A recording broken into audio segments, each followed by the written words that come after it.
जय हिंद साथियों, मैं अपने इस वीडियो में आपका पुनः स्वागत करता हूं। दोस्तों, आज हम लोग बात करेंगे प्रश्नावली 5.2 कक्षा 11 गणित समृद्ध संख्या से। तो ठीक है, आइए हम लोग शुरू करते हैं। हालांकि हमने प्रश्नावली जो 5.1 है उसको हमने डिस्कस कर रखा है, उसके सारे प्रश्न के वीडियो अवेलेबल हैं और उसकी जो बेसिक जानकारी थी वो भी हमने डिस्कस किया है। अब हम लोग बात करेंगे प्रश्नावली 5.2। तो प्रश्नावली 5.2 में बेसिकली 3 चीज़ पूछी जाती है। पहला नंबर पूछता है कि समृद्ध संख्या का मापांक बताइए, फिर अगला पूछता है कोणांक बताइए और एक अगला पूछता है कि इसको ध्रुवीय रूप में बदलिए। तो बेसिकली इसमें 3 चीज़ें पूछी जाती हैं। तो चलिए यही शुरू करते हैं। अगर मान लीजिए कोई समृद्ध संख्या z बराबर a प्लस आई बी के रूप में है, तो अगर हम बात करें इसके मापांक की, तो इसका मापांक का सूत्र होता है अंडर रूट में a square plus B square. ठीक है, यहाँ पे देखिए जो a है ये वास्तविक संख्या है और b जो है ये आपकी काल्पनिक संख्या है।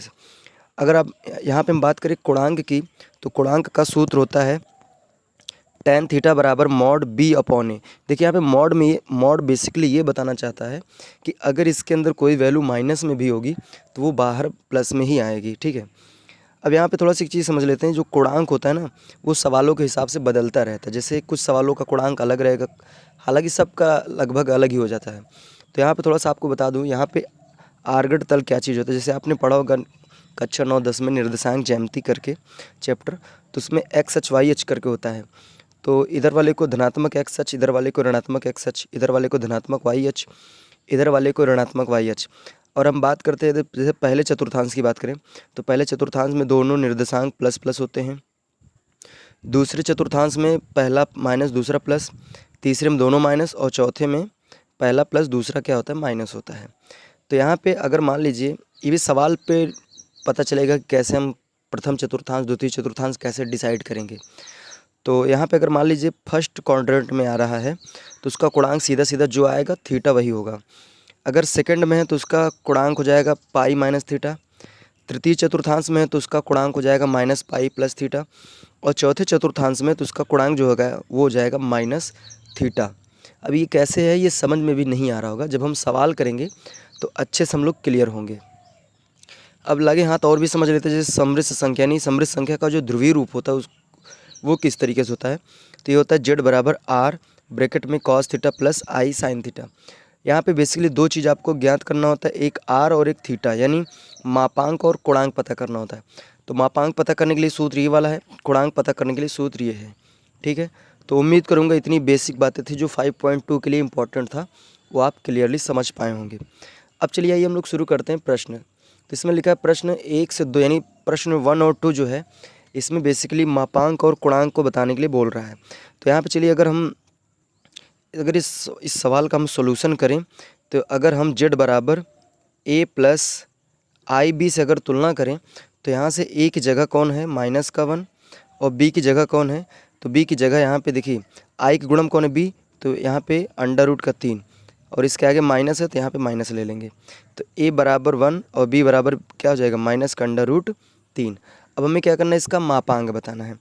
तो इसका मापांक क्या हो जाएगा, मापांक बराबर अंडर रूट ए स्क्वायर प्लस बी स्क्वायर। ए स्क्वायर का मतलब -1 का स्क्वायर प्लस बी स्क्वायर का मतलब माइनस अंडर रूट 3 का स्क्वायर। ठीक है, तो यहाँ से मापांक बराबर हो जाएगा अंडर रूट -1 का स्क्वायर क्या हो जाएगा 1, अच्छा माइनस अंडर रूट 3 का स्क्वायर सीधा सीधा 3 हो जाएगा। तो यहाँ से मापांक आ जाएगा अंडर रूट में 4। तो ये इधर निकालेंगे तो इसका आएगा आंसर +-2। तो ये हमने क्या बता दिया, मापांक। अब इसका अगर हम कोणांक की बात करें, तो कोणांक का सूत्र क्या होता है, tan थीटा बराबर मॉड में b अपॉन ए। तो यहाँ से हो जाएगा tan थीटा बराबर b का मान कितना है, माइनस का अंडर रूट का 3 बटे माइनस का 1।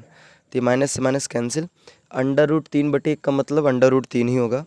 तो सीधा सीधा tan थीटा बराबर अंडर रूट का 3, मॉड से बाहर आ गया।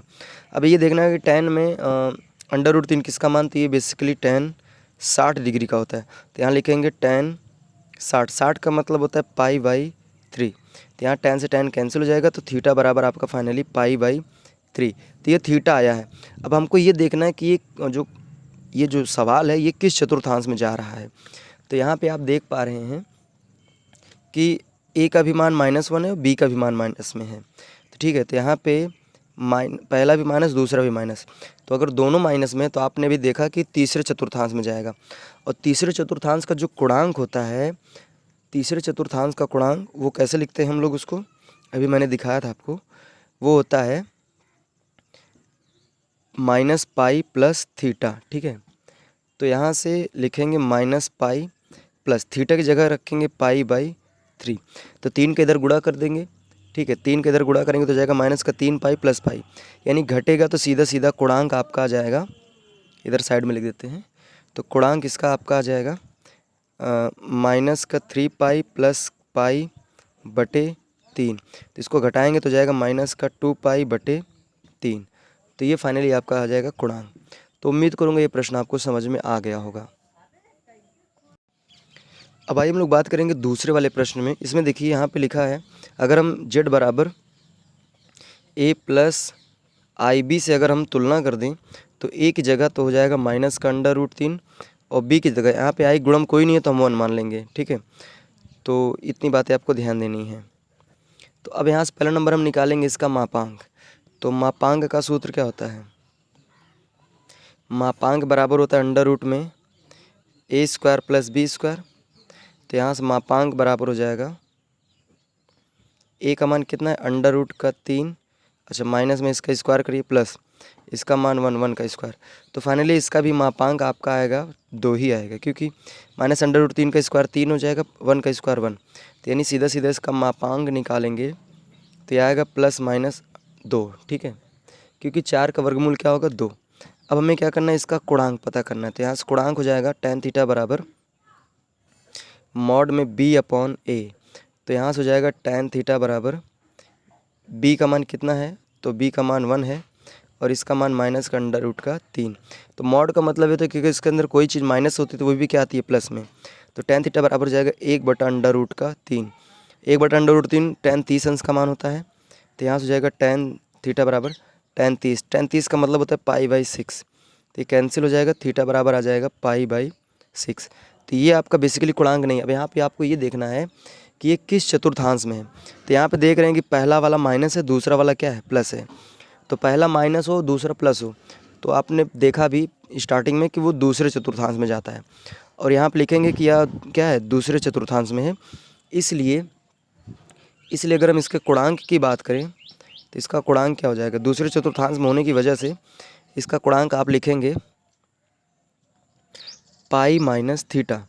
ठीक है, तो यहाँ से गुणांक बराबर हो जाएगा पाई, थीटा की जगह आप रखेंगे π/6। तो चलिए इसका इधर गुणा करेंगे तो 6 करनम 6 नहीं पाई, 6 पाई में से 1 पाई निकलेगा, तो यह आएगा फाइनली 5 π/6। तो ये आपका फाइनली आंसर होगा। तो उम्मीद करूँगा अभी मैंने सिर्फ प्रश्न संख्या 1 और 2 यानी प्रश्न 1 और 2 को ही डिस्कस किया, तो उम्मीद करूँगा ये सारी बातें आपको अच्छी तरीके से समझ में आ गई होगी।